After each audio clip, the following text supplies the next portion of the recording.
my saddle and I just sprinted just to make sure I made it to the run because I was determined to cross that finish line. I don't think I would have forgiven myself for not fighting that day. And just because of how much time and years and work went into it, I was determined to get there. So obviously, made it to the run. At that point, I wasn't really racing. I was trying to take it in. I was trying to run as fast as I could, given the situation.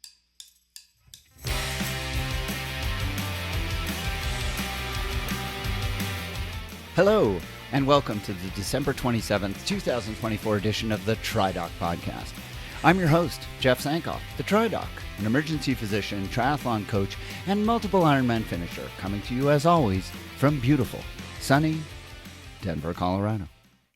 This is, of course, the final episode of the year, and I wanted to take a moment to look back on what has been another successful 12 months of this program and for triathlon in general. In 2024, this program saw continued growth in listenership, and for that, I have to thank all of you who have continued to spread the word by sharing your affection for the program with others, and to those of you who have left ratings and reviews wherever you get the podcast. We got a ton of interesting questions from a lot of you by email or in the Facebook group, and we worked hard to answer as many of them as possible. On the medical mailbag segment today, Juliet and I will look back at that and comment on what we found most interesting, most surprising, and what we learned along the way. Triathlon, too, also thrived this year. While the PTO continues kind of to lurch along from one self-inflicted wound to another in its quest to figure out exactly what it is going to be, it still managed to put on a few entertaining and high-quality events in the form of the T100. Whether or not that continues and in what form remains to be seen, but there is no doubt that its mere existence led to the very successful and, in my mind, much more entertaining Ironman Professional Series that played out over the course of 2024 from Oceanside all the way to Taupo or Topa. Whatever comes to pass in the long term, professional racing seems to look really solid for the short to medium term anyways. Speaking of Topa, as you know, I had the great fortune to find myself racing there just a couple of short weeks ago, and I dare say that it was one of the better 70.3 championships that I've had the pleasure to participate in. Sadly delayed for 4 years because of the pandemic, New Zealand did not disappoint, with an incredible venue, very challenging course, and an incredibly welcoming community. If you have ever thought about trying to qualify or participate in one of these events, I can tell you that it is very well worth it. The scale of these events is really something else, and being out there participating in them is a very special feeling. I know that there are many who feel perhaps maybe a little cynically that the World Championship is kind of a huge cash grab by Ironman, and I am not going to pretend that this is not a part of it. But the reality is that for athletes, it truly is one of those times that you get what you pay for. Yes, it is an expensive race, and yes, it can be costly to travel to, but if you have the means, and I understand that that is not everyone, it does make for an incredible experience, and one that I have enjoyed immensely every time that I have had the good fortune to qualify for and be able to go to. I personally am already looking forward to November of 2025 in Marbella, where I have secured my slot, and I know that I am not alone in that.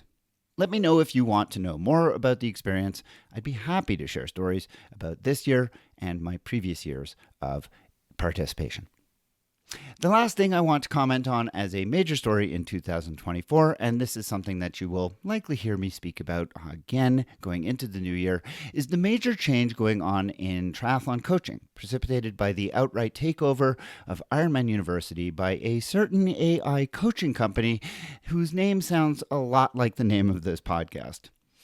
When that company signed its deal with Ironman, it essentially became a tsunami in coaching, decimating independent coaches by forcing them to either join that company or essentially go out of business. Athletes signing up for any Ironman event are inundated with offers of free coaching trials with the company and told that they can participate in free research, wherein they receive coaching if only they give away all of their personal data for 3 months to inform the ongoing AI model. Look, I'm not going to lie. I'm very impressed by the aggressive business model that this company has taken, and I have no doubt that they are being exponentially successful because of it.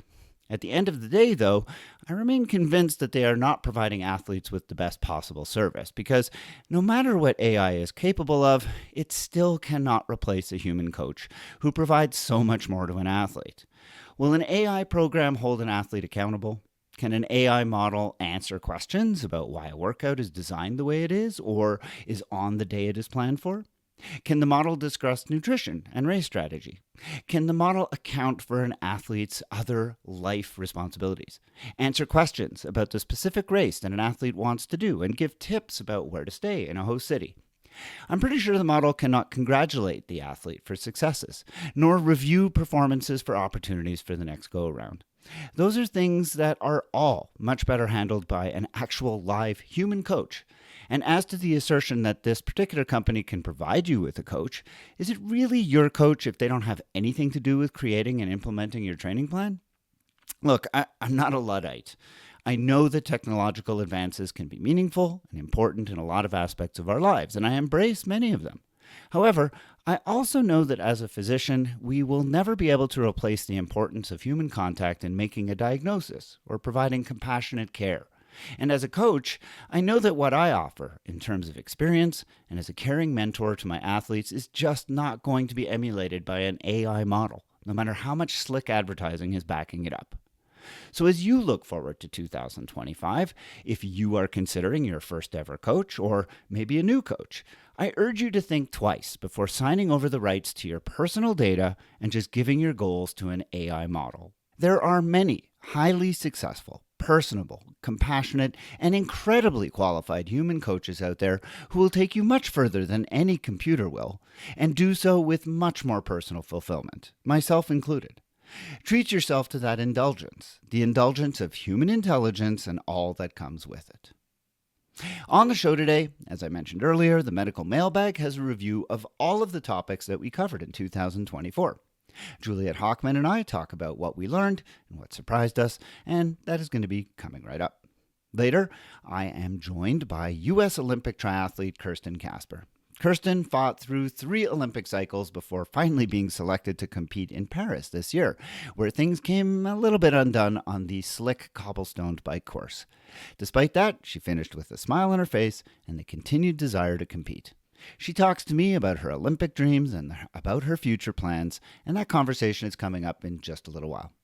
Before we get to all of that, I want to take my customary moment to thank all of my Patreon supporters of this podcast who have decided that for about the price of a cup of coffee per month, they could sign up to support this program and in doing so get access to bonus interviews and other segments that come out about every month or so. Those bonus episodes are available on a private feed for all my subscribers. Plus, for North American subscribers who sign up at the $10 per month level of support, they receive a special thank you gift in the form of a pretty cool BOCO TriDoc Podcast running hat that I am showing right now on the YouTube feed if you're watching on video. If you're not, you'll just have to imagine. It's pretty awesome. Anyways, you can visit my Patreon site today at patreon.com/TriDoc Podcast to see what's involved and become a supporter and maybe get access to this cool gift as well. And as always, I thank you in advance just for considering.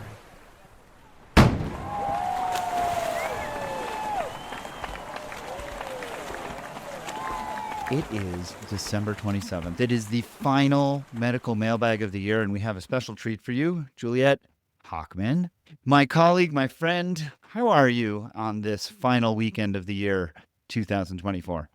I am doing so well. I had a great little big brick workout this morning in the pouring cold rain, but now it's over. So I get to be inside for the rest of the day. My adult children are coming home for the holidays. So I am really excited. It is a good time of year for family getting back together. My oldest is back from Edmonton.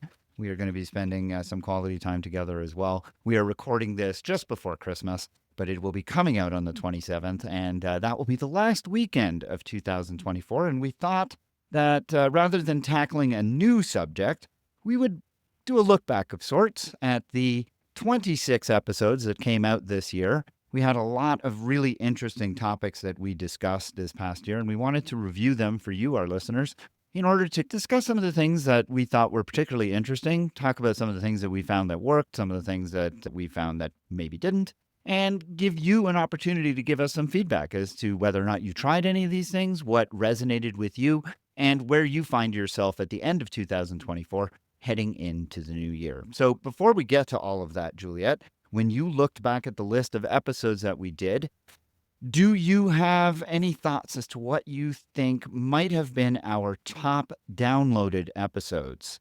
So there were 3 episodes that stood out in terms of the number of downloads, and a couple of them are actually fairly recent. One of them goes all the way back to the beginning of the year. Do you have any idea what might have resonated most with our listeners? Well, of course, I am going to be completely biased towards the ones that are most interesting to me. So I'm going to get these probably 100% wrong. But if I had to guess, I think the episode on alcohol and sleep might be one. The episode on body composition, because that's just always a touchy and interesting, and it's just a topic that people talk about. And then I'm split on the third one between body composition and the strength training episode. Well, you said Do I body get any of composition those twice. wrong? You said Oh, no, body I'm sorry. composition. I meant positive thinking. The third Okay. would be between positive thinking and the strength training episode. Okay, Got well, you any of got those one right? of the 3. Oh, You got one of okay. the 3. The number 1 episode this year was Fueling for Success and Body Composition, and the guest on that program was Maya Watson. And that one was about, I think it was a little bit more than 10% more downloads than Interesting. any other episode this year, and that was episode 156. So it's the most recent of the episodes that performed as well as it did. The second highest episode goes all the way back to January, and it was episode 137, and it was on magnesium supplementation, and the Oh, guest on that interesting. episode was Mark Evans. And Okay. I thought that was particularly interesting. I'm not that surprised that magnesium always percolating along as an interesting topic, a supplement that people are continuously bandying about. I think that Pillar, which was the form of the supplement we discussed in that episode, had recently been foisted upon the North American populace. And so I gather there was probably a lot of interest at that point. And then the third most popular episode, and this doesn't surprise me at all, was episode 153, and it was the episode on doping. So doping in of course. triathlon, the 10% Yes. question. All 3 of those episodes were very highly downloaded. And although we had several other episodes that were pretty close in terms of numbers, that one on body composition really stood out in terms of numbers. When I looked back at our topics, I was able to split them into categories, as is pretty common. We had a lot of episodes on supplements. What was unusual, though, was almost all the supplements we talked about this year were natural substances. Right. We didn't have We anything had that was like, turmeric and ginseng and yeah, curans. Yep. collagen, medium chain triglycerides, and cordyceps, and all of these things that are basically derived from plants. Yeah. It was interesting to me that so many of the supplements, and these were all things that were essentially asked about by listeners. We also did only 2 devices this year, which is Right. also unusual when I look back on the previous years, the Firefly Recovery and the pneumatic compression boots. And for the supplements, we didn't really find any significant evidence that any of them did much. Turmeric was the only one I think we found evidence that was Right. supported its intake, but as you recall, there were some issues with it, right? Right. So the thing about turmeric was, with all of the things we found, none of them are going to do harm, but they're also not going to enhance performance. And with turmeric, it was, yes, it might help reduce inflammation, but the quantity that you have to take to have that effect might be prohibitive. And So, also, to make it bioavailable, you had to take it yes, with something else, and that was usually that's some right. kind of black pepper extract, which made Yeah. it somewhat difficult or unwieldy to put into your smoothie, for example. Yes. But that was definitely, turmeric was the one that had the best evidence to support it. The devices, the Firefly Recovery, the pneumatic compression boots, neither of them had overwhelming evidence to support their claims. But as we both agreed at the time, again, no harm. If they made you feel good, that was worth it. And if you felt it was worth it to you, then by all means, we didn't have a problem with that. Right. Right. And then I had a big category of catch-all things for miscellaneous, and there was a host of them, and several of them actually did have evidence that we felt was worth discussing. We'll go over a few of those in a second. But when you look back on the year past, which you mentioned alcohol and sleep, so obviously that was one that kind of resonated with you. Why Right. was that one of interest to you? Well, I guess I'd back up one step to say that I'm not a big supplement person. And so all of the supplements that we covered they were interesting to me. I guess if there had been a silver bullet, like last year with the tart cherry juice, Yeah. then I would have been more interested. But because I don't tend to go down the supplementation rabbit hole, I was like, yeah, okay, another one that the world is spending a lot of money on that we don't need to. Okay. But the one, I guess the couple that stood out to me a little bit were the ones that either very relative to me, relevant to me, or those that I thought, oh, okay, this is something I can immediately change. And when we talked about alcohol and sleep, it was like mid-February and the days are really short and it's getting dark at 5 p.m. or whatever. And I remember thinking at that point, oh gosh, I'm increasing my alcohol intake. I'm having wine kind of several times a week, et cetera. And I know as a 57-year-old woman that alcohol isn't interrupting my sleep, but to have you spell it out so succinctly in terms of all of these studies that show it over and over again, it was, yeah, Juliet, come on, you don't really need a glass of wine at 5:30 every day. So that was allowed an immediate change. That's easy. And then the other two that really spoke to me is obviously I love hearing that increased fitness can help fight the breast cancer, right? That's what we want to hear. All this training that women are doing is good for us in the long run. So that's just, what do we call that? Confirmation bias, affirmation bias, something like Yeah. Yeah. And then the last one that I always love talking about with you is the whole concept of positive thinking and the effect that has on the way we approach training and racing. Yeah, I enjoyed all of the ones that you just mentioned, and they all resonated with me as well. I remember being surprised about the positive thinking one, not that the extent to which it was effective. And I remember being particularly struck by, obviously, Roger Federer's words, and that's what brought the subject up and led to us discussing it, but also just thinking about how we can have such an influence of mind over body just by exercising that in our training and then bringing that to our races. And the alcohol thing, I think it's important just to mention, alcohol, what we talked about in that episode was that drinking alcohol at night shortened the period from going to bed to going to sleep. So it actually led to your falling asleep quicker. The problem is it really interfered with the quality of sleep and it interfered with the duration of sleep. So while you would fall asleep quicker, you ended up sleeping with less quality and less amount of time. Net negative drinking effects on sleep.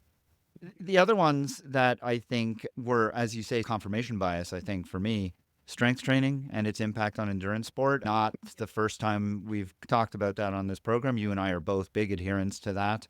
And I think that it was nice to find evidence that actually showed that being a stronger triathlete made you a faster triathlete and a more resilient triathlete. It's still hard to really know whether or not strength training decreases the incidence of injuries or severity of injuries. We think it does, but there's no hard evidence that it does. I wouldn't be surprised.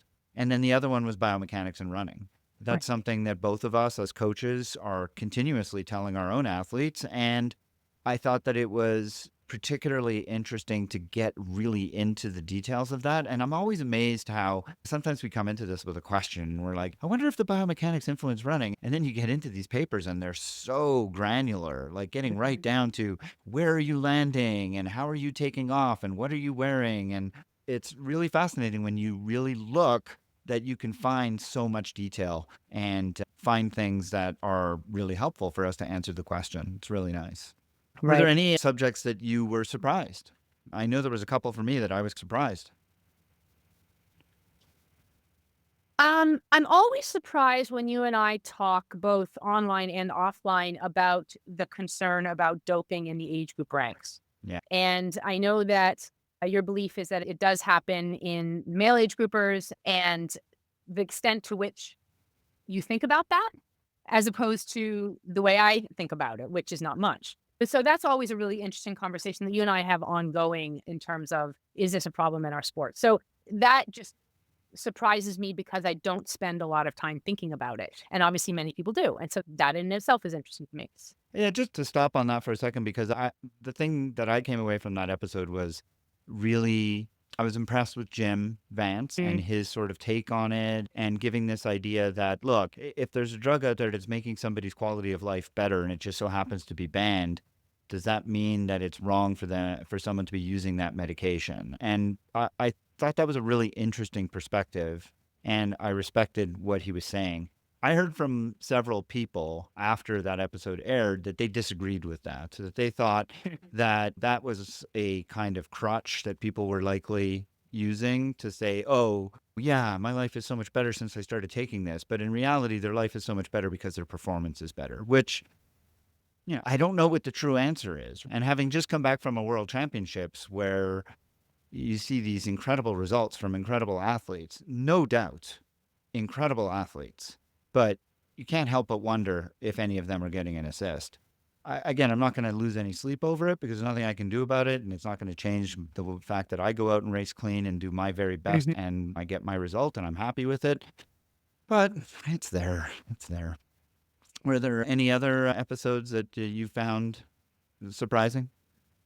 Um, the last one we did on the fungus, only because you sent me down the rabbit hole of that nature video on the ants, which I just can't unsee now. Yeah.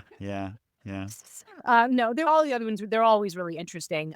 And again, the ones that feel more relevant to you or to me, positive thinking is always one that I love thinking about. We talked a little bit about muscle typology and how that might or might not affect an athlete's success in endurance sport. What about you? Were there some that really grabbed you that you keep thinking about? Yeah, there was a couple that I still continued to ruminate on. One of them was the question of whether there is a difference in decline in performance as we age by gender. This notion that perhaps women would see a slower decline than men. I thought that was a really interesting hypothesis. And the fact that it wasn't borne out in the evidence was also interesting to me. I didn't know what I expected going into that. That was one that I honestly didn't know what the answer would be. And when I saw that the answer was no, they decline at the same rate. One gender does not decline any faster than the other. That was nice to see, because I think there's a lot of women who believe that postmenopause, they're going to decline faster than men will. And what we saw from those papers is that no, in fact, that's not true. Women decline at basically the same rate as men do, which I thought was great. But I also thought it was interesting that I may have had this subconscious feeling that women actually declined less than men, and they don't. So they decline at the same rate, which is interesting. The other one that I remember being interested in was the notion of antihistamines. When we reviewed that, I went into that thinking that it was an odd question that we had been asked. That I was like, antihistamines? Why would antihistamines? And then sure enough, antihistamines had an important effect on training and racing. And I thought that was particularly interesting. And then there were other assorted things that we talked about that I thought were just kind of general interest. It didn't really change anything, like you said, but this idea of mortal hydration and how that was going to change on-course fueling, the discussion we had about the different types of salts used in different kinds of nutrition drinks. We really covered a broad breadth of subject matter, and that is entirely a credit to our listeners who submitted the vast majority of the questions that we answered this year. And we have already lined up for the next several episodes questions that have been submitted that we look forward to answering. And so this is an opportunity for me to appeal once again to all of our listeners. If you are finding yourself wondering about something, and it doesn't have to be about these things, it doesn't have to be about a device or a supplement or a specific question about a medication, it can be about an injury. I used to, when I first started doing the podcast, I would get questions about things like Morton's neuroma or knee sprains, and that is 100% fair game. So if you find yourself struggling as, let's say, friend of the podcast, triathlon Joe Wilson recently fractured his collarbone, and he may or may not have reached out to me to ask some advice about the best way to rehab that. And I may or may not have suggested getting that surgically repaired based on my understanding of the literature. That was something that I had reviewed on an early episode and is a great example of an injury that we have discussed in earlier versions of the medical mailbag. So if you have questions related to any of these things, an injury, an overuse problem, a supplement, a device, whatever it is, please take advantage in 2025. Send it in by email to tri_doc@icloud.com or join the private Facebook page for the TriDoc Podcast. Search for TriDoc Podcast on Facebook. Answer the 3 easy questions. I'll gain you admittance. You can ask your questions there, You can join the conversation about the various episodes that come out as they come out, and I would love to have the opportunity to answer any questions that you might have in 2025. Before we continue our conversation, I do want to finish answering the question that listener Arturo Ruiz submitted to me privately. We answered the first part of his question. He had answered a two-part question. The first was, how do we manage travel when we are traveling to races? What hacks did we have? And the second question, and we addressed that in the medical mailbag in the last episode, and the second part of his question was, how do we manage training when we're traveling? And I know Juliet and I both do a lot of travel. I travel with my family. Juliet travels with her husband. And yet when we travel, we still manage to get our training done because it's important to both of us. We are in different situations. Juliet's husband is quite active. He does not train at the level that Juliet does, but they still are able to find balance and so that she can get her training done. I have a son who is obviously a very active athlete. My daughter is also an active athlete, but she's a pole vaulter, so it's not like she's bringing a pole along and doing any vaulting while we're traveling. But my wife is not an athlete, and so how do I get things done when we're traveling? Juliet, I'll get you to answer first. How do you manage training when you're on vacation? The very first thing I do when I know a trip is organized, and literally the minute I buy tickets, is I put it in my training peaks. Even if it's months and months out, I will put it in my training peaks. My coach know I'm traveling on such and such a day. This is what I'll have available to me. This is when my flights actually go. So yes, I can work out in the morning and then the flight goes in the evening or whatever it is. And then I'm very specific. We'll be able to swim, run, strength, whatever. We'll be able to Peloton. So I give very specific instructions. And so my coach can help build a training block around my travel. So that's the first thing I do. If I didn't have a coach and I had to do this myself, or even with a coach, I'm very proactive about knowing what I will have available. Okay, I'm near this park, so I can go running in this park. I have access to this hotel gym. I look online at pictures of the gym, or I call the hotel and find out what they have there. Do they have weights? Do they have a treadmill? Do they have a Peloton? What do they have? There are a number of very good websites that tell you where the pools are. You can search by zip code, you can search by city, and then it just takes a couple phone calls to confirm the lap times at that pool. Are they open early in the morning for lap time? How about the evening? So it takes a little bit of homework ahead of time, but it's like anything else in triathlon. It's just super organization, right? And then I will go ahead and, knowing maybe it's a business trip, maybe it's a camp like you and I have had to coach up before, maybe it's a family trip, whatever it is, I will make sure that those sessions get in around everything else. So if meetings start at 8 a.m., am I going to have time to get to the pool? Does the lap start at 5? Am I going to have time to get back, et cetera? How am I going to get there? Is there Uber? Is there a hotel bike? Am I renting a car? Like, just really super planning it out. I know I get stressed when I don't get my training in. I also am grumpy and I feel angry at the world if I don't get a certain amount of training in. So it's helpful to me. It's helpful to my travel partner, and make sure that all of the goals of that trip, which are outside of training, get accomplished. I remember going on an extended family trip a couple of years ago to a small island off the coast of Rhode Island called Block Island. And it was about 5 weeks before the 70.3 World Championships. And if you look at my Strava, I went around that island 4 times over and over again to be able to get in these longer rides. And it was before everybody else got up. I was done by 8 o'clock. And so in the first loop, you see the sunrise. On the second loop, you see the people at the big hotel come out and get their coffee. On the third loop, you can see the families with little kids. So you have to get it done so you don't interrupt whatever the objectives of that trip are. So that's a lot. What about you? Yeah, I echo a lot of the things you mentioned. I think it's worth reiterating the website to find pools. If I'm traveling and I know I want to get swims done, I definitely use that website. And I will put a link to that website in the show notes. The other things are, don't necessarily choose where I'm going on vacation to necessarily mesh up with training. And that can make things more difficult. For example, we do a lot of travel for scuba diving, and not all scuba diving locations are really going to work well for training. And the best example I have is most recently we were in French Polynesia, and there just wasn't really great opportunities to do any training there. Now, that being said, there are other places we've been that are perfect. Bonaire, one of the Dutch Antilles, is a phenomenal island to run and to bike. And so one of the things that I have invested in is a travel bike. I have a bike that it's a regular road bike, but it has couplers in the frame, so it comes apart and actually folds. It doesn't fold. It actually comes apart and then all fits into a standard size suitcase. So I don't need a bike case with me. It's just a square suitcase. And I can get my bike and I can get my shoes and my pump and my water bottles and all that stuff into one suitcase. So I have to bring one extra suitcase, but then I have a regular bike that I can then ride when I get to where I'm going. Now, the absolute biggest thing, besides all of the prep work of knowing where we're going, knowing what's available equipment-wise, knowing what I'm going to be able to do, is the negotiations that have to take place with my wife. Because Right. she wants to be on vacation. She wants me present. And I want to be present for my family. And I have not always done the best job of making sure that my training fits in.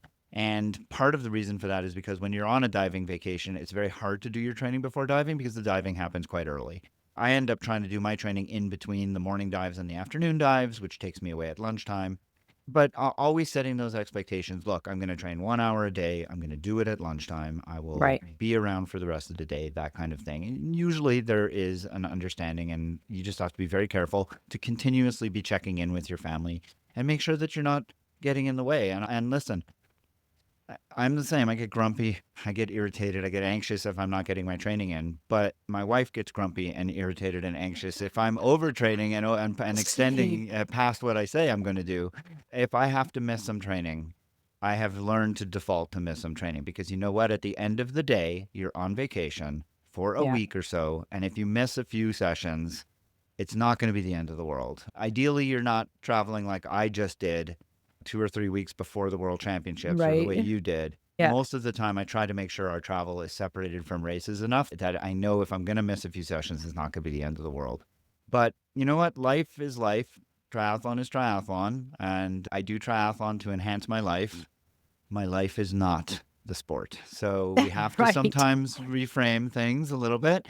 But Art, I think, and anybody else who's interested in this, it can be done. It is a delicate balance. Definitely having your family and spouse on board is hugely important. And then, like Juliet said, doing a lot of advanced sort of recon work, being very organized, very prepared, doing your best to get things done super early in the morning. And yeah, you can definitely make it work. You just have to scale it back a bit. You're not going to be doing a 14-hour week when you're on vacation, but you can easily do a 6 or 7-hour week and it can still be pretty high quality. And I think a lot of it is just staying activated too. I mean, we've done a couple of safari holidays, and there's nothing you can do when you're on Right. safari. Yeah, you don't want to Nothing. go for a run when No. you're on safari. You can jump rope Yeah. and do like calisthenics, and that's about it. And so if you get your 15 minutes of activation a day, that's it. And all the other guests are looking at you like you're absolutely bonkers. I think we had one such incident where like we got the safari guide to come and ride the Jeep along with us. We went out and back a mile 3 or 4 times. And even that was scary. Yeah. Yeah. So yeah, I think the big thing is bigger picture. Like, boy, when you're right in the meat of it, you think nothing can be more important than getting these specific sessions in, particularly if you're running up to a key race. But I'm now getting to a place where if I, at the end of my life, am I going to be remembering the time that I had with my family and my children and my extended family? Or am I going to be remembering the fact that I missed that one key ride? And Right. we all know the answer to that. Yeah. Yeah. Yeah. Well, I want to finish this segment on this final episode of the year just with a few minutes to look back personally for you, Juliet, and for myself at some of the highlights of this year. I know that for you, it was a challenging year. You dealt with a lot of injuries, you had surgeries, but you did have some important successes and I think some important milestones as well. When you look back at 2024, when you look forward to 2025, what were the highlights of this past year and what is it that you're looking forward to in the new year? So at this time last year, I had 2 surgeries within the last 4 weeks. I'd had a knee surgery and an Achilles surgery. And so I was in a boot and doing a lot of sit-ups because that was all I could do. And so 2024 started very much non-running at all. I don't think I ran for the first 4 or 5 months of 2024 at all. And so 2024 has been actually this amazing and so far, knock on wood, rediscovery of running. And so far anyway, being able to run in a fairly healthy manner. So I got back to doing a couple triathlons by the end of the summer. I did an Olympic length. I did 70.3 Washington and raced really well there. So you and I were both there. It was a terrific race. So ending the year on a bit of a high, feeling like, oh, I'm back. I'm not dead yet. And then also throughout the year, just really taking advantage of gravel racing. I did my first ever mountain bike race this year, which was a lot of fun.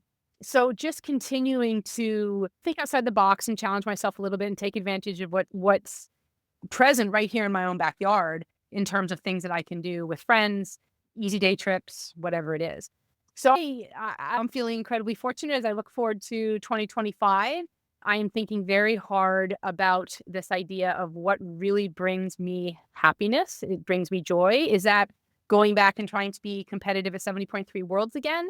Or is that spending that time and those resources on a family trip that celebrates my 30th wedding anniversary and my husband's 60th birthday? Like, these are choices that all of us as triathletes go through every year. I know that I will be doing my first ever trail running race in 2025. I've already signed up for it. I'll do more gravel riding. I know I'll do 70.3 Oregon and Washington because those are local to me, and I can't wait for you to come out again to do Washington with me. Yeah, I think that for me anyway, it's always reassessing and thinking from a 30,000-foot view on what is fun, what makes me excited. Is it rinse repeat, which can be great, or is it, no, I want to go, wow, I really loved running at Smith Rock 2 weekends ago, which is a state park in Central Oregon. There's a race there. I'm going to go try this race. And that's the cool part of this part of the year, right? Is that we get to really think about, dream about what might happen in 2025. Yeah. What about you? When I look back at this year, it was definitely a year of progression, a year of successes. I definitely got an opportunity to work with a new coach, Lance Watson, same coach as yours, and got to really discover that I can call myself a runner at this point, I am which a is runner, nice. Jeff Saint. Yeah. I had really solid half marathon results, and more important to me, ran really well in 3 different half Ironmans, including the World Championships, where I really was very proud of my run. And to me, that was probably the biggest sporting successes. I would say that personally, I enjoyed probably more than that, just the opportunities I had to ride with my son in a couple of different gravel events. That really brought me great joy. Seeing my son do as well as he did in cross country season, and then my daughter discover pole vault as a passion and be really good at it was also very exciting. And I'm excited to see both of them continue that progress in 25. As I look forward to 25 in terms of triathlon, I am really excited to continue this segment with you on this podcast and to see what this podcast will do in 25 as it continues to grow, and what kind of guests I will have the opportunity to speak with. That's always something I enjoy. And who knows what other opportunities there will be. I've already qualified for the World Championships in Marbella. I am very much looking forward to that trip. I enjoyed New Zealand so much. Marbella is going to have very big shoes to fill, but I think that they will likely be up to the task, and I'm looking forward to that. But I'm also going to be with you again in Oregon and Tri-Cities, and my wife will be at both of those races this time. Yay. So yeah, it's going to be, actually, Sandra was there in Oregon last year, so she'll be in That's Oregon right, yeah. again. And in Tri-Cities this time as well. But yeah, it's going to be a fun 2025. I am looking forward to it, but I'm going to enjoy the current holiday season, as I hope everybody else will. And that's what we have for you for this year in review. Juliet Hockman, I can't thank you enough for doing the medical mailbag with me for another year. I am so looking forward to 2025 and keeping going with this excellent trend. For all my listeners, once again, please, you know how to reach us. Send in your questions, any comments that you have. We're always looking for feedback. For now, however, though, thank you for listening. We look forward to having you along for the ride next year. Juliet, happy holidays, happy new year. Talk Thank to you you. in 2025. Can't wait.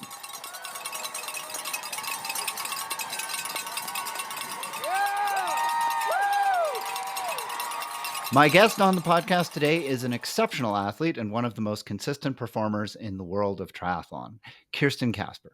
As a key member of Team USA, Kirsten has represented her country on the global stage, earning multiple podium finishes in World Triathlon Series events and excelling in relay competitions. Known for her versatility, resilience, and strategic racing, Kirsten has carved out a remarkable career in a highly competitive sport that culminated this past summer with her inclusion on the U.S. Olympic triathlon team in Paris after an exceptionally grueling qualification period. I'm excited to dive into her journey, discuss her training philosophy, hear her insights on what it takes to compete at the highest level, and find out what is next for her now that the Olympics are behind us. Welcome to the show, Kirsten. Yeah, thank you for having me. I'm Absolutely. It's a real happy to be pleasure. here to finally make it on the show. So, Yes, it's been a long year for you, and you've been very busy in all good ways. So I'm yes. glad that things have slowed down enough for us to connect at least now. Tell me about your journey to the Olympics, because I know that was really, when you look back on things, I can only imagine what that's going to mean to you in the future. Just tell me about the last, I know just from being friends with Matt. Oh, I should mention Kirsten is married to Matt Sharp, a friend of Yeah, the podcast. And so being friends with Matt and following along, just how stressful that was for you. So tell us a little bit about what that was like, and then the culmination of actually being in Paris.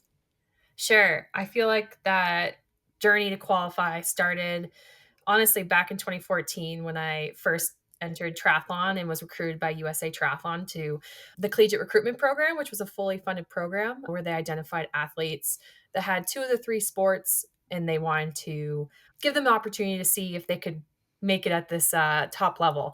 And so that's when the goal of making Team USA for triathlon began.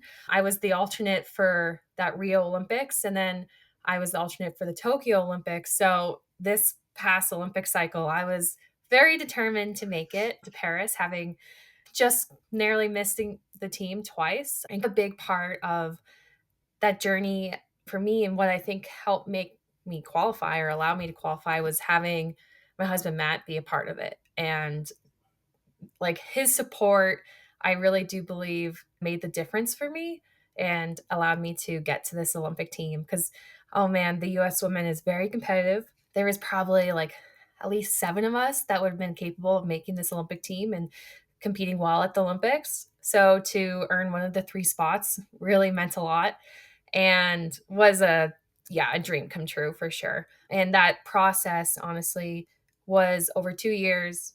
We had 3 qualification races and then it actually came down to discretion. So just your body of work over those 2 years is what the Olympic selection committee looked at.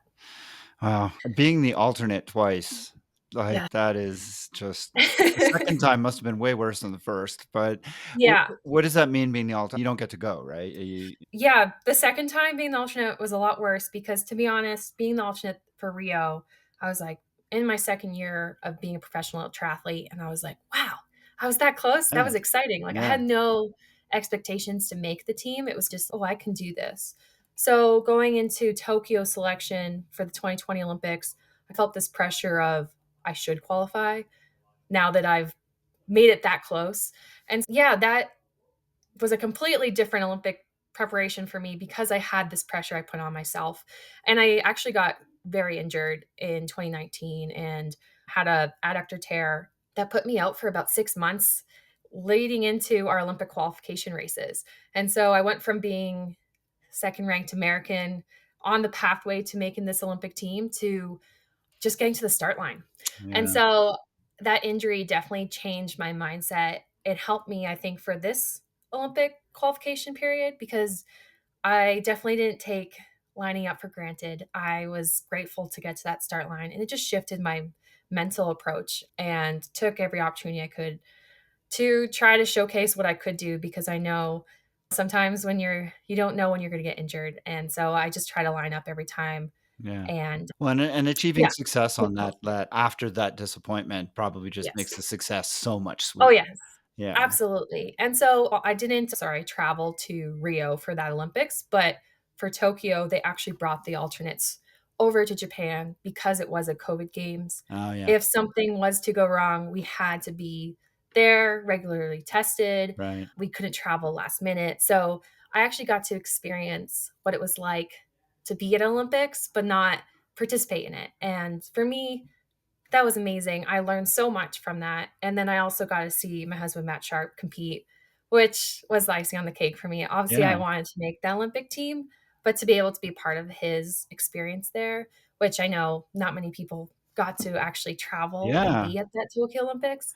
So that was pretty special. And then the shoe was completely on the other foot this time around, where Matt was not competing as an Olympian, but was there for you. And Yes. tell us about your experience. I know watching it at home, I was so excited. Oh, actually, before I get there, you said 2 out of 3 sports in college. So what was the one Yes. you were missing?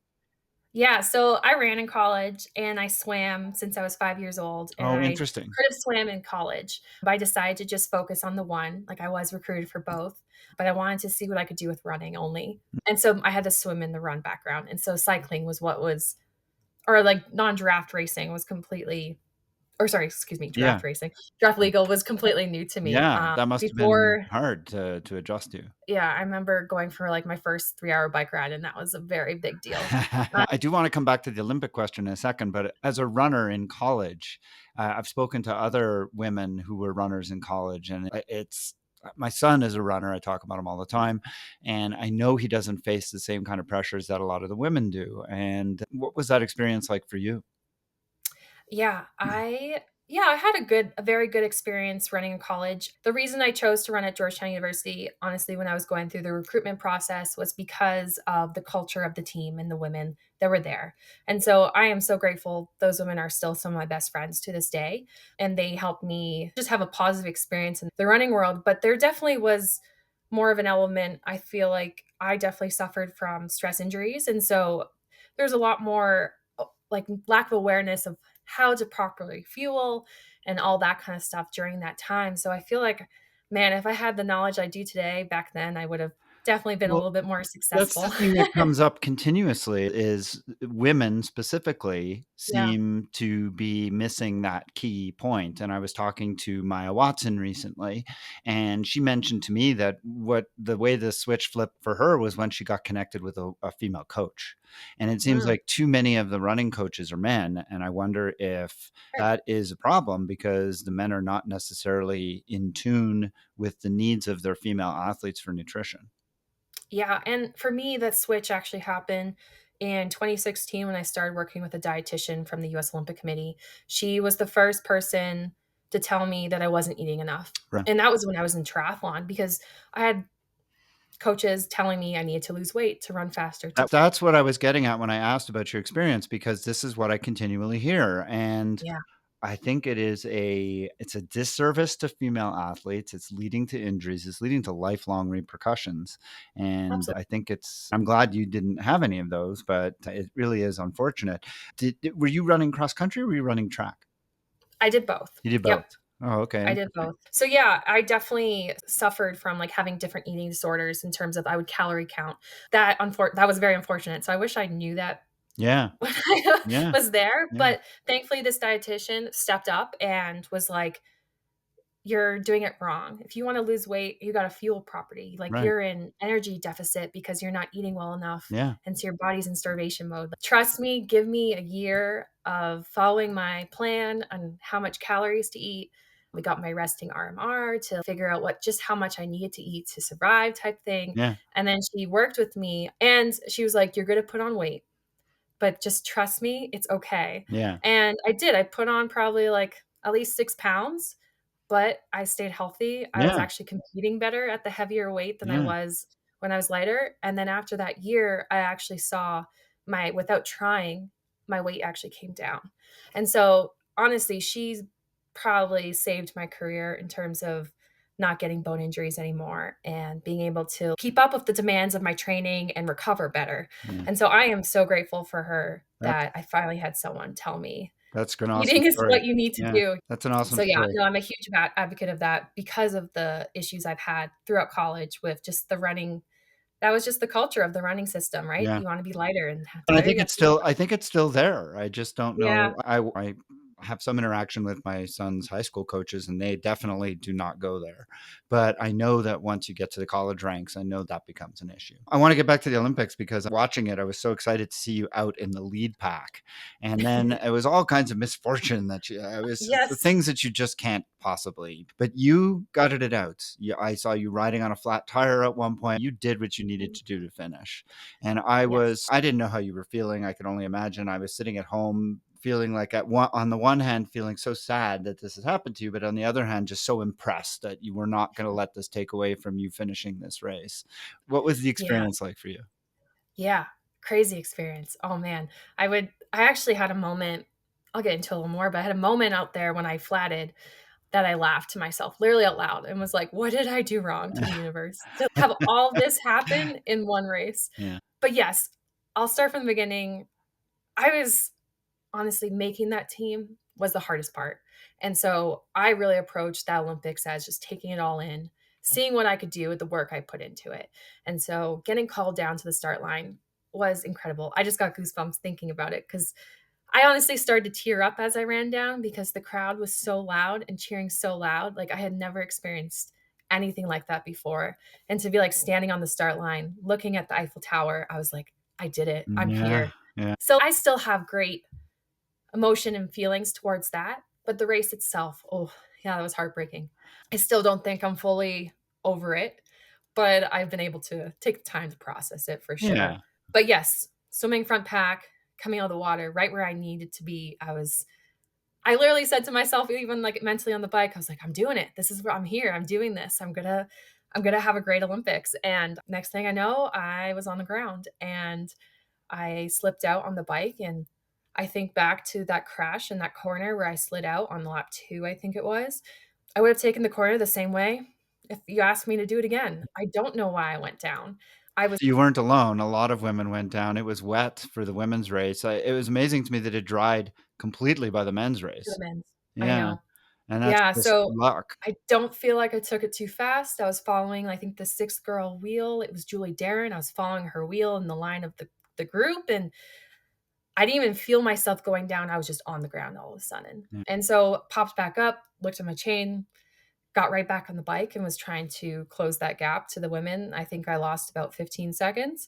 And unfortunately, I was with 2 other riders and we just weren't able to close on that front group. So then yeah, accepted that and was like, okay, I can still salvage this. I'm in the chase group. We had Taylor Nibb and my fellow American there. And I was like, we're strong athletes in this group. We can make something of this. I can be top 20. And yeah, to flat, get a slow leak flat. And then on I think it was like 5th lap of, or 6th lap of 8.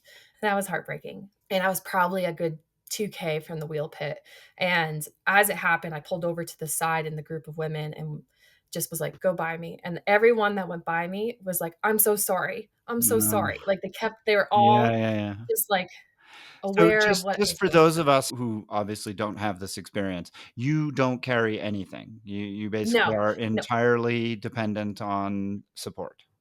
Yes. And so on the course, there are 2 wheel stations, usually one right out of transition, and second one is on the far part of the course. One is neutral. So World Triathlon provides different wheel sets. And then the other one is actually, I had my own wheels in the pit. So the wheel spot I was closest to was the neutral. So for me to get there, I had to make several corners on cobbles, wet pavement before I could actually change my flat. So I was riding purely on the rim and went down a couple more times. Yeah, it was heartbreaking. Yeah. But to roll up to the wheel pit, I was yelling at them, 12 speed, Shimano, give me a 140 rotor. So thankfully I got to change my wheel and they did give me an 11 speed, which made it a little tricky to shift. I kept going and I thought to myself, I even had the cameraman ask me, are you done? Or maybe he was a technical official on the cameraman's motorcycle. And I was like, no, I'm not done. Why are you asking me that? Yeah, yeah, seriously. And no, I kept going. And honestly, then it turned into making it to the run because there's a point on the course that they identify where if the first runner gets to this point on the course, then the bikers are eliminated. Ah, And so I knew where that was. And I could tell by how much time went by that I was getting close to being eliminated because the runners were starting to come. And so when I saw that point and I saw the runners coming towards me, I got on my saddle and I just sprinted just to make sure I made it to the run because I was determined to cross that finish line. I don't think I would have forgiven myself for not fighting yeah, that day. yeah, And just because of how much time and years and work yeah. went into it, I was determined to get there. So obviously made it to the run at that point. I wasn't really racing. I was trying to take it in. I was trying to run as fast as I could given the situation, but Because yeah, you are the poster child for control what you can control. And that's what I tell my athletes who I coach all the time is like you deal with what happens, you adapt, but you keep moving forward. You focus on the things that you can do and you just make the most of it. And that's a testament to yeah. who you are. So really, I'm Thank so you. glad that and you weren't even last, I don't think. No, I wasn't last, Yeah, thankfully. yeah, I did catch some or run past some people, and no, I wasn't last, but yeah, that was a tough result, having been in the front pack in the swim and being where yeah, I knew I could be yeah, and not being able to showcase my fitness. That day was tough for yeah, sure. I really do believe I could have been a top 10, yeah, which I would've been walked away so proud of, and I know that I'm capable of that, but yeah. to not be able to showcase that or have that result is definitely still something I'm processing, but, Sure. Yeah, and I'm sure that's gonna be something that you'll process over time, and I think with the benefit of hindsight, you're gonna become increasingly positive. I can see you're already positive about the whole yes. Hey, thing, I and didn't cry, so that's good. yeah. I can only imagine when your whole life works up to a certain point and then things go, again, all these things out of your control happen and conspire against you that way. It can be devastating, but you are, I think, handling it with aplomb, and I think, like I said, with the benefit of hindsight, it's gonna be you were in the Olympics, and that's something that most people can't Yeah. say. I will say I got, like, an overwhelming amount of support from random people on social media sending me messages just saying how inspiring it was and how much it meant for their children to see me persevere, and that honestly made Oh, see, now the you're gonna result. make me choke up. I know. But, like, some of the stories people share with me and the That's conversations so they have with their nice. kids, that made the difference for me to Oh, be I okay would with it. I can only imagine. That Yeah. really must have been wonderful. So, Yeah, because honestly, while I was out there, I was not thinking about that, I was thinking about what just getting to that line, yeah, so to put a different perspective on it was really cool for me. You're that's really absolutely right. wonderful. Yeah, I love to Yeah, hear that because, I've spoken with recent guests about the not so good parts of social media, and it's really nice to hear about the good parts of social yes, media. exactly. So I've heard from a reliable source that you Mm. are considering a transition to longer distance racing. There was a rumor that you were going to be at Indian Wells, It but was, yeah. I know that my source is come down lame and is not going to be at Indian Wells. So, what are your future plans? Yeah, sure. No, after this fall, I decided I feel like I'm in this position of, do I go for another Olympics cycle? Part of me wants to, given my result. I was like, home games, LA, why not? So I'm taking this next year to dabble in both. I want to try 70.3. I've always wanted to try it since I've gotten into triathlon racing, and seeing Matt do well at it excites me. I want to get back to traveling and racing with him, but I still love the short course stuff. Yes, my next year, you'll see me doing both. And I No, feel like more people are doing that. Like Taylor Knibb, I know she's special athlete. She's extremely she's talented. not the She's only shown one. us She's not the only but she's one, shown right? us that Yeah, you can do both. yeah. So, yeah, me and my coach, Nate Wilson, are coming up with a plan on how to train for both. And I was planning to do Indian Wells, but after my final race at Super League, I was so tired. Yeah, And I thought, I don't wanna start this 70.3 journey not being 100%. right. And so, mm, I decided to take a break. And it was the right decision. I needed some time off to honestly just even process this year with the Olympic selections, the Olympics, and everything. Yes, next year you will see me at a 70.3 race. I do have a TT bike now that I occasionally ride. So, no, I'm really excited for this next year to try something new, but I always can resort back to So my help me short course. understand what the landscape looks like for the women now, because I know things have changed because Taylor Spivey has retired. I So don't know yet. You never know. oh, really? I thought She's so oh, she's It was Katie Zafiris who retired. yeah, so Right, is sorry. Katie. Um, No, that's okay. Yeah, Katie Saphir is retired and she's gone into a new coaching role, development coaching role for USAT. Taylor Spivey, I believe, is still unsure. She did race the T100 and had a pretty good success at that distance, yeah. but I don't think she's done with short course. Of Yeah, your in terms of your potential competition for the Olympics now, you can't obviously discount who we don't know because they haven't yes. emerged onto the scene yet. But in terms of the women that are still around, obviously Taylor Knibb, and then who else? Gwen Jorgensen has said that she wants to try for LA, so we have Gwen. So Gwen, that will make her 40-ish? I think so. Yeah. Not that it's No, impossible, but absolutely. I think it I don't think it's crazy to say that you have a better chance at that age in longer course than you do in short course, because the thing that goes first is your speed, Yeah. and short course is all about speed. I Mhm. would never count out Gwen, but at the same time, that's a pretty tall. Okay, so there's Gwen, there's Taylor, yourself. Yeah. Yeah, Summer Rappaport Oh, yes, of who course. went to Tokyo, Yeah. is still pushing on with short course as well, and then you have Erica Ockerland, who is coming up the ranks. She's, I think, believe the same age as Taylor Knibb, so still in her 26, 27 age. Mhm. Tamara Gorman, another one who was U23 world champion and junior world champion. I'm trying to think who else. You have Gina Serrano, who also has had success at the World Triathlon Championship Series races. Yeah. So you definitely still have a pool of us. I feel like a lot of us are now in that position of trying to decide, is LA too far or Yeah. can our bodies put up with that? Oh gosh, committing to Yeah, another so 4 years of this, right? That's not nothing. Is it the kind of thing where you really have to be in it for 4 years, or is it the kind of thing where you can take a year to just chill a little bit and then dive back in?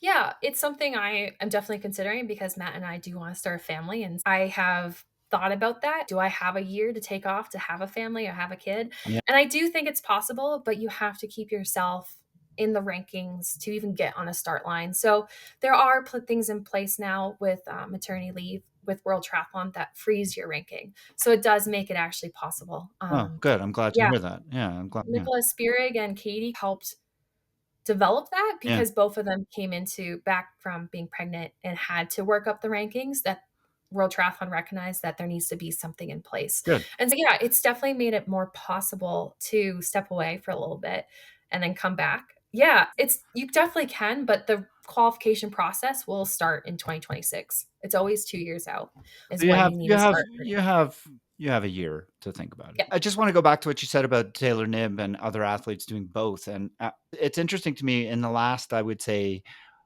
what do you think, 5 or 6 years, we've just seen this surge of athletes coming from short course to yeah, 70.3 and Ironman and having incredible success. And I was talking to Laura Siddle about it recently, and I was just remarking on the fact that in the past, like Matt, who's this phenomenal swimmer, he'd be first out of the water by a lot. And now he's mhm, often third, fourth, fifth out of the water to these guys who are coming out of the short course world sure, who are able to, it's not that much of a difference, right? From the Olympic swim of 1500 to the sure. half Ironman of 1900. So it's not that surprising.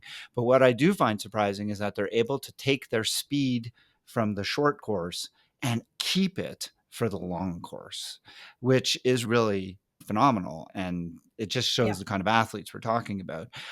That said, I'm not terribly surprised to see people like Taylor Knibb, Julie Taron, sure. Hayden Wild is going to be at the 70.3 Worlds. All these guys and women have been able to do both because I would imagine that the training is similar. The only thing you probably have to do, I think, and you tell me if I'm wrong, but is to Yeah. add more volume to be able to do the distance. Yeah, honestly, I think the biggest thing people like with the short course racing to the long course is getting time in on the TT bike. I don't even necessarily think that our training volume is that much lower. It's just maybe changing so you're not running as much of the faster threshold workouts. You're doing more of the like aerobic Yeah. endurance building, like tempo stuff. Yeah. But no, I think the biggest challenge is the TT bike. Just getting comfortable with being in that position for so long. I know that's been probably like what the area I need to focus on with my transition is that more than necessarily the volume. Huh. Yeah, it's Yeah. interesting. I remember Taylor showing up for one of her first races on a road bike, Yeah. and I think it was Boulder, actually. It It was, was yeah, it Boulder was a and road bike she with slap-on aero bars, and people were, like, skeptical, and I remember thinking to myself, "If that's where she's comfortable, that's where she's gonna do best." And sure enough, absolutely. that's exactly what happened. Yeah. So Exactly. I actually raced the couples championship with Matt. That was a few years ago, and it was a 20K TT, like non-draft, and I rode my road bike with clip-ons, and I held my own on that, and I had a disc wheel on, and it was just because I didn't have enough time to get comfortable in a TT position and to run well off that. So yeah. I stuck with what worked, and we got second that day. So it paid off for sure. The most, I mean, I've said this before, the most aero position is not what you look like, but rather the best aero position that you can maintain comfortably and over time. And that is not always, it's a very often not the same thing. So Yeah, it's something you have absolutely. to definitely learn and train for. Kirsten, I can't thank you enough for this conversation. We covered a wide range of topics and it was a delight. I really appreciate you making time for me. Kirsten Kasper is a U.S. Olympian for triathlon. She has been on the World Triathlon Series for several years. And next year, we can look forward to seeing her at an Ironman branded 70.3 event. Yes. Any thoughts about even longer than that? No. No, that's what Matt says when I ask him. And then all of a sudden I heard he was toying with the idea. So I don't I know. know. I could see Matt doing one. Me, that's too long. I can't ride my bike that long. Fair enough. Mhm. Kirsten, thank you so much for joining me today on the TriDoc Podcast. I really enjoyed the conversation and I look forward to seeing you and Matt at some time soon. Yes, definitely. Thank you.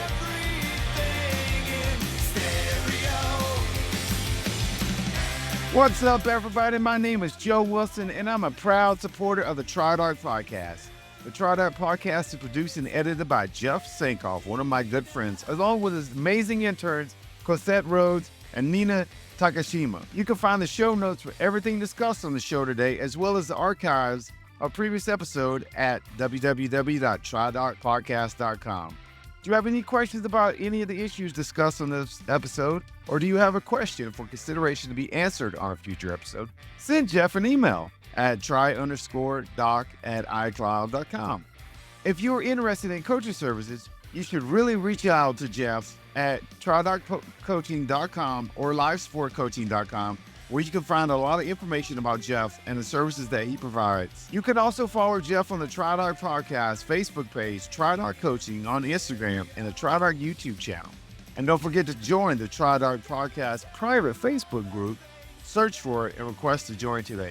If you enjoy this podcast, I hope you would consider leaving a rating and a review, as it helps the show, as well as subscribe to the show whenever you download it. And of course, there's always the option of becoming a supporter at patreon.com/TriDoc Podcast. The music heard at the beginning and the end of the show is Radio by Empty Hours and is used with permission. This song and many others like it can be found at www.reverbnation.com, where I hope that you will visit and give a small independent bands a chance. The TriDoc Podcast will be back soon with another medical question and an answer in another interview with someone in the world of motorsport. Until then, train hard. Train healthy.